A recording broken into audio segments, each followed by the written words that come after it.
জামাতের এক কর্মীকে আমাদের নেতা কর্মীরা ধরে, তার হাতে টাকা পয়সা ছিল, বাড়িতে বাড়িতে যে টাকা দিয়ে আসে, পার ভোটার 1000 টাকা।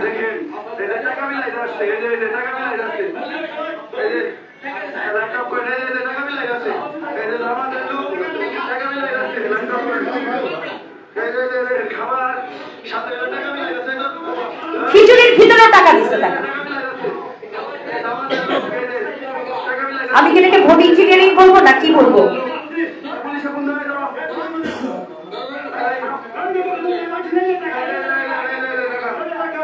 পার ভোটার 1000 টাকা দেখেছেন?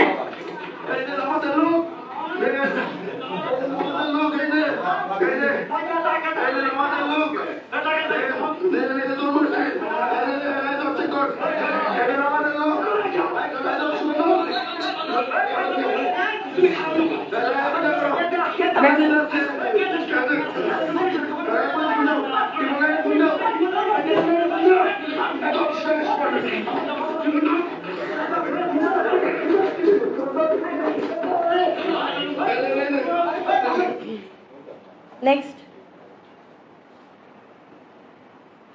স্মার্ট ফ্যামিলি কার্ডটা।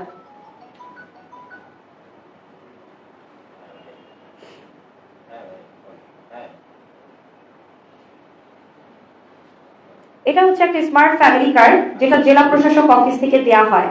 নরমালি এটা টিসিবি পণ্য সরবরাহের জন্য কাজ, মানে সাধারণ মানুষদেরকে হেল্প করে। তবে জেলা প্রশাসকের অফিস বরাবর অনেকে এটা অ্যাপ্লাই করে, কিন্তু সাধারণ মানুষজন এটা দীর্ঘদিন যাবত পেয়ে আসে নাই। ইলেকশনের আগের দিন জেলা প্রশাসক অফিসের মাধ্যমে জামাতের প্রার্থীর পক্ষ থেকে যে কর্মীরা আছে, জামাত শিবিরের কর্মী, তারা স্মার্ট ফ্যামিলি কার্ড অনেক বাড়িতে সরবরাহ করে এবং বলে ধারি পাল্লায় ভোট দেওয়ার জন্য। একইভাবে ঘুরে ঘুরে ব্যাক টু দ্য প্যাভিলিয়নে যদি আসি, জেলা প্রশাসক is the main game planner. এখন আমরা ভিডিওটা দেখব, কোন সেই ব্যক্তি যাকে এই কার্ডটা দেওয়া হলো।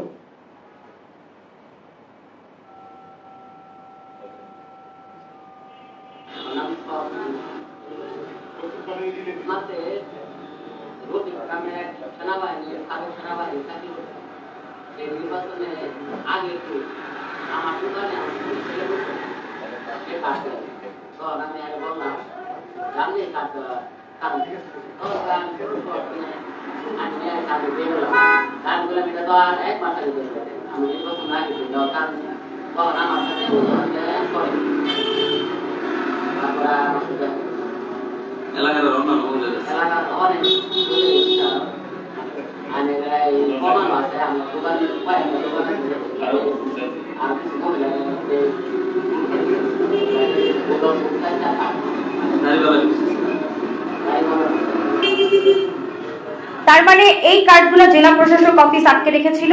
ইলেকশনের আগের দিন তারা এই কার্ডগুলো ছাড়ে এবং জামাত শিবিরের মাধ্যমে এই কার্ডগুলো দেওয়া হয় এবং দাঁড়িপাল্লায় তারা ভোটটা চায়। নেক্সট আমরা ইলেকশন ডের দিন আসি।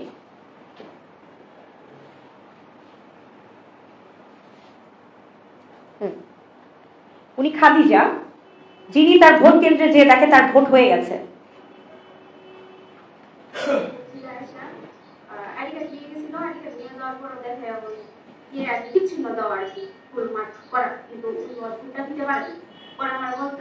আমি দিতে পারলাম না, আমার দিয়ে দিছে। পরে আমি বললাম, কেন তুমি তো আসোই নাই, তোমার দিয়ে দিব কেন, তুমি মুখোশ করো। ওকে আমি মুখোশ করবো কেন, তুমি আজকে আমার চিনেন না? আমি চিনি, এরপর মুখোশ করো। পরে আমি ওই যে পুলিশ অফিসার ওনাকে বললাম যে আসলে উনি ভোটটা দেন নাই, ওর ভোটটা একটু করেন। পরে উনি তো ভোট দিয়ে গেছে একবার। আপনি জানেন না, আপনি নতুন এরকম সমস্যা আরো আগে অনেক হয়েছে, আপনি আসলে এগুলো সম্পর্কে জানেন। আমি বারবার বলতেছি না, ওই ভোটটা দেয় নাই, ওই ভোটটা দেয় নাই। তখন মোটর সাইকেল আর দাড়িপাল্লা এজেন্ট, পরে দাড়িপাল্লা এজেন্ট আবার এইখানেরই, উনি আমার আবার বলছে যে চাকরি নাকি জানি লাগে, বলছি যে আপনি বলেন উনি কি আসছিল? উনি আসে নাই, ঠিক আছে, কিন্তু এটা নিয়ে বাড়াবাড়ি করো না, থাক, চুপ থাকো। আমার একটু বের হইতেও দেয় না, দরজার সামনে আসতে দেয় না, আমি যা ড্রেসের মধ্যে বসছি ওইখান থেকে আমার সত্যও দেয় না। আবার মোটর সাইকেলের এই পাখি আসলে কেউ একটু মুরব্বী বলে যে আমি ভুট্টা দিবার খাই না, আমার ভুট্টা সিল মেরে দেন, সিল মেরে দেন। পরে কি অন্য আরেকজনটা বলতেছে, আবার মোটর সাইকেলে বলতেছে আমি পারবো না, যাকে নিয়ে আসেন ওনাকে বলেন আপনার যে জায়গায় ভুট্টা দিবেন সিল মেরে দিন।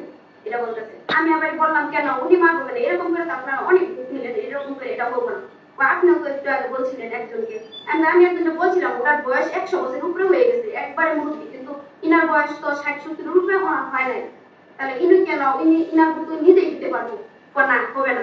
পরে আমার লগে এরকম অনেক চাপাচাপি করার পরে আমি আর আমার হাজবেন্ডে বলি নাই, তো উনি দিতে পারে নাই। পরে কোনো ক্রমে শুনছে, শোনার পরে কেন্দ্রে গেছে, কেন্দ্রে যাওয়ার পরে এই আর কি বলছে যে কেন আমার দানি শেষের পক্ষ থেকে কেন ভোটটা দিতে পারলো না, কেন কেন আমার ভোট অন্য আরেকজনের দিয়ে দিব, এই জন্য অনেক কিছু হওয়ার পরে এই পুলিশ অফিসাররা কোনো কথা বলে নাই।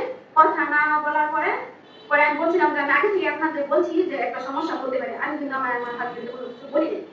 পরে কিছুক্ষণ পরে সাংবাদিক আসছে, পুলিশ আসছে, পুলিশে বলতেছে শুনেন আপনি আপনার হাজবেন্ডকে বলে দিবেন এই বিষয়ে যেন বাড়াবাড়ি না করে, যদি বাড়াবাড়ি করে তাহলে আপনার হাজবেন্ডের 3 মাসের জেল হয়ে যাবে, এটা বলছি, আপনি ওনাকে বিদায় বলেন। আমি প্রশাসনিকভাবে অনেক অসহায় ছিলাম, আর কিছুই বলার নেই। আর যিনি বলতেছে যে ভোট হয়ে গেছে, তাহলে আমার হাতের দাগটা এখনো যায় নাই, তাহলে হাতের দাগ দেখলেই তো হইতো সে ভোট দিছে কি দেয় নাই। আর যদি একই ব্যক্তি 2-3 বার ভোট দিয়ে থাকে, তাহলে সেটা সেই পোলিং অফিসারেরও তো দায়িত্ব, সে দাগ দিচ্ছে না কেন?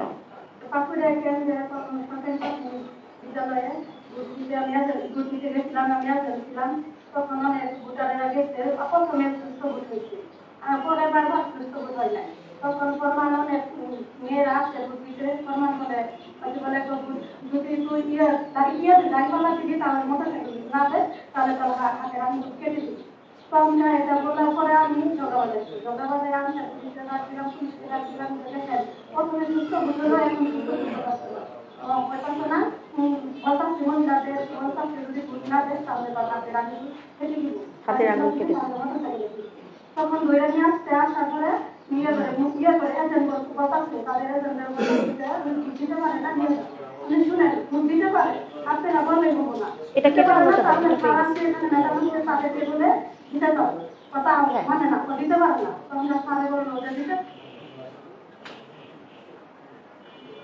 ইলেকশনের দিন কিভাবে, আরেকটা কথা বলি, শেরপুর 3 আসনের যখন নির্বাচন স্থগিত হয়, আমি তো বলেছি তাদের জামাত শিবিরের কর্মীরা এখানে চলে আসে, তারা এই লাঠিচার্জ করে, একজন আরেকজনের মধ্যে সংঘর্ষ করে। এটা হেরিওয়ার একটা কেন্দ্রে আমার এক কর্মীর মাথা ফেটে যায়, সেই এটা ইলেকশনের দিনের ঘটনা। সাউন্ডটা কমাই।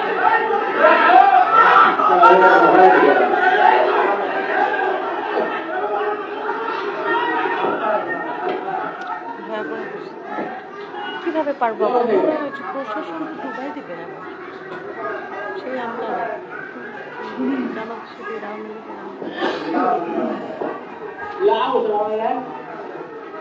পরিকল্পিত ভাবে হারানো হয়েছে, একদম ক্লিয়ার এভিডেন্স। এই অবস্থায় কি সাধারণ ভোটাররা ভোট কেন্দ্রে যাবে?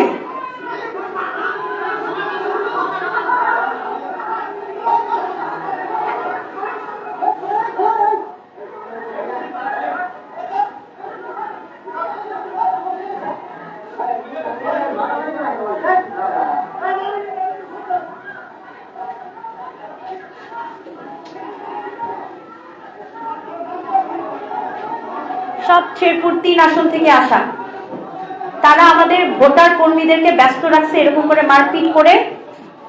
যখন একটা কেন্দ্রে এরকম ঘটনা ঘটে, বাকি কেন্দ্রগুলোর মানুষ কিন্তু ভয় পায়। আচ্ছা, এটা কেটে দেন, এটা দেখে লাভ নেই। নেক্সট হচ্ছে 4 নম্বরে যান। মহিলারা প্রতিবাদ করে, তারা ভোট দিতে পারছে না। ভোটের দিনের কাহিনী।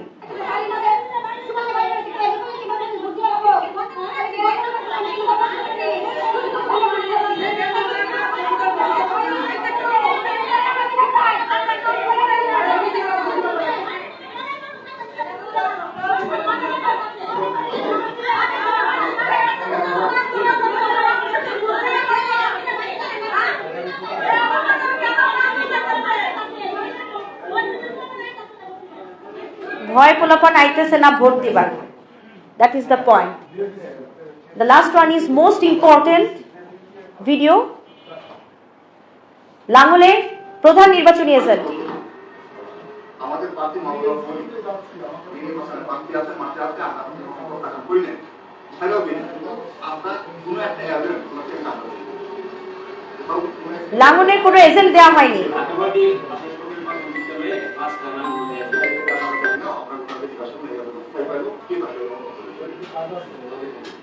তারা কোথায় পাইলো, কে তাকে দিল? তার মানে লাঙ্গনের প্রধান নির্বাচনী এজেন্ট বলছে তারা কোনো এজেন্ট দেয় নাই লাঙ্গনের।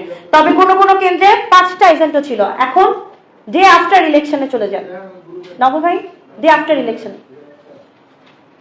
খুব তাড়াতাড়ি শেষ করে দিচ্ছি ভাইয়া, একটু ভাইয়া এটা দেখতেই হবে ভাই, একটু লাস্ট ডে আফটার ইলেকশনে যখন এই পেপারস গুলো আমার হাতে চলে আসে, এই ভিডিও ফুটেজ গুলো যখন আমার হাতে চলে আসে, তখন আমার পুলিং এজেন্টদের উপর কিভাবে নির্যাতন করা হয় এটা একটু দেখতে হবে আপনাদের।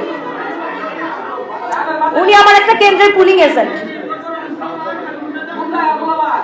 হ্যাঁ, কান্দি একটু আপনারা দেখবেন প্রমাণাদি দেওয়ার কারণে এই এজেন্টকে এভাবে মারধর করা হয়।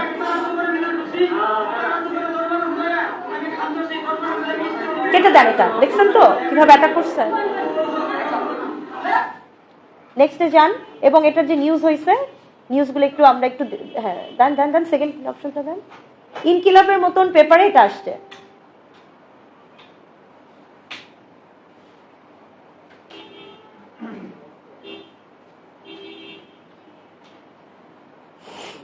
আচ্ছা, এটা হচ্ছে ভিকটিম, এবং জামাতের যে কর্মীরা তাকে মারধর করে সেটা আমি নাম এবং তাদের পিতার নাম সহ নিয়ে আসছি। আপনারা চাইলে যদি মনে হয় যোগাযোগ করতে পারেন। ভিকটিমের নাম গিয়াসউদ্দিন রাসেল। নেক্সট, এবং ফোন নাম্বার সহ আছে, চাইলে আপনারা ফোনও দিতে পারেন। পেন ড্রাইভ ইনকিলাব পত্রিকায় এটা আসছে যে তার উপর 14 ফেব্রুয়ারি শনিবার রাত 10:45 দিকে তাকে হচ্ছে চরশেরপুর ইউনিয়নে নিয়ে এভাবে মারধর করা হয়। হেডলাইন ছিল জামাত কর্মীরা তাকে মেরেছে। নেক্সট, 8 থেকে 9টা দেশীয় অস্ত্র নিয়ে। এটা আরেকটা পেশেন্ট যার পা ভাঙা হয়েছে, ইনি একজন কৃষক, হ্যাঁ, তার পায়ে অ্যাটাক করা হয়। তিনি আমার পুলিং এজেন্ট ছিলেন, এবং তিনি আমার বিএনপি করতেন এবং বিএনপির ভোট দিয়েছেন, যার কারণে তাকে মারা হয়েছে। এটা সাউন্ড নাই না, তিনি তাকে ফোন দিলে তিনি কোনো কথা বলতে পারেন।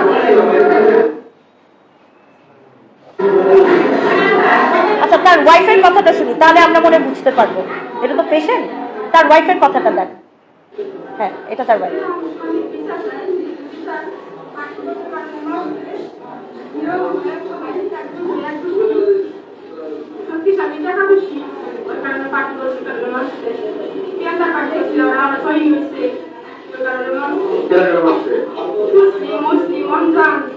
কি করে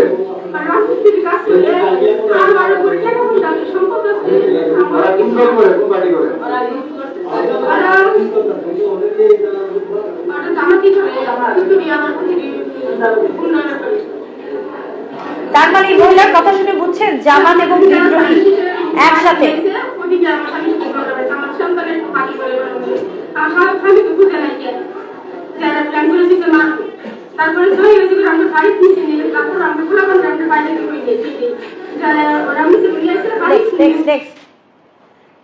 আচ্ছা, ইনার নাম হচ্ছে উজ্জ্বল মিয়া। অ্যাড্রেস সহ দেওয়া আছে, আপনারা চাইলে খোঁজ নিতে পারেন যে আমি কোনো ভুল তথ্য দিয়েছি কিনা। নেক্সট, আমরা গানের শেষে ভর্তিছি, গানের শেষে ভর্তি হওয়ার পরে হাতে পায়ে রক কেটেছে। সকালবেলা কয়টা মাটি নিয়ে রাস্তার ঘুরতনে জামাতের লোক ধরছে, ধরে আমার ধাক্কা মারছে। আমি কইছি জামা তোলা বাগেরে তোমরা ধাক্কাইতেছ, এই মাটি দিয়ে আমরা টেহা দিয়ে কিনে নিয়েছি। এই কথা লেগে কই না মারি আমরা টেহা দিয়ে কিনছি। শুধু এই কথাটাই কইছি, ওর খোলা বানায় বাইরে এসে আর কুবাইছে, কুবাই রোগ আছে, পাও বানছে, হাতও বানছে। আজকে 5 দিন ধরে 4 দিন ধরে আমি সদর হাসপাতালে করে রয়েছি। মনীষিং করে নিয়ে আসছে। তার প্রথম কথা বলি এরপর মোজাফফর আলী নামে একজন আছে। আচ্ছা, ইনি মোজাফফর আলী ছিল, আর আগেটা ছিল পরেরটা উজ্জ্বল। হ্যাঁ,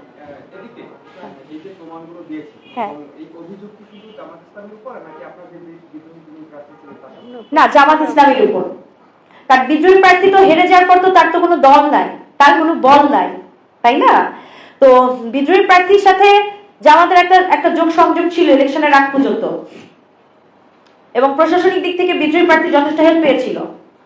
তবে জামাত ইসলাম এখন আমার দলের কর্মীদের উপর অ্যাটাক করছে জিতে যাওয়ার পরে, এবং জামাত ইসলামের প্রার্থী হাফেজ রাসূলুল ইসলাম বলছে যে তোমরা কেউ আমার কথার জন্য অপেক্ষা করবা না, তোমরা যে যেখানে পাবা সেভাবে প্রতিহত করবা।